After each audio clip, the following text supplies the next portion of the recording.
Ngayong araw magluto nga tayo ng apritada, kung ano lang ang meron sa kusina, yun lang ang ating sangkap. At pagkatapos nga nating mag-mise en place ng mga ingredient ay magisa-gisa na tayo ng ating mga ricados.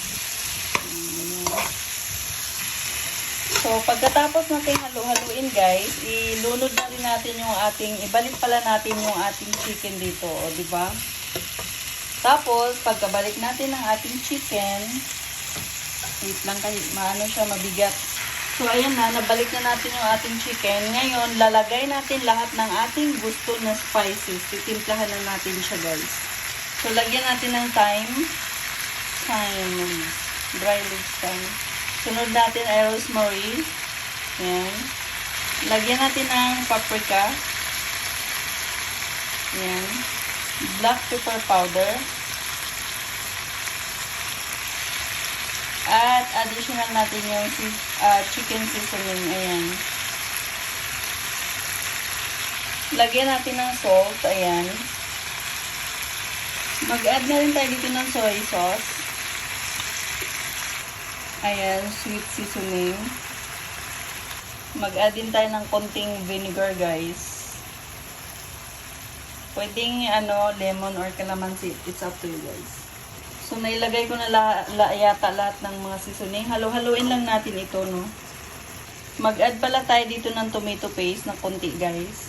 Depende sa inyo. Ayan. Lagyan natin ng konting ketchup. Mag-add tayo ng water. Ayan. Pakuluan lang natin yan. Tapos na nating nahalo. So, ayan, takpan natin at hanggang sa kumulo ng mga 2 minutes. So, i-check na natin. Ayan, kulong-kulo na. So, haluin natin, guys. Ayan. Looks so yummy-yummy na. So, dahil wala tayong carrots, guys, ang alternative na nilagay natin ay itong green peas. Diba?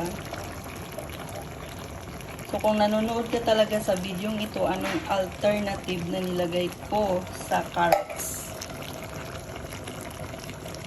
Haluin natin yan at pakuluan. Lagyan natin ng chili flakes, guys, para may konting anghang. Ayan. Konti lang.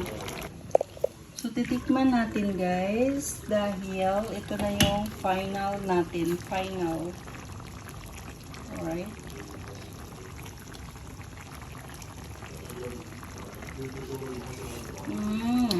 Pwede na. Yummy na. So, hahaluin natin. May kunting anghang na rin siya. So, mga 5 minutes and pwede na to. Ready to serve na siya. Alright? Yan lang. See you for my next vlog, everybody.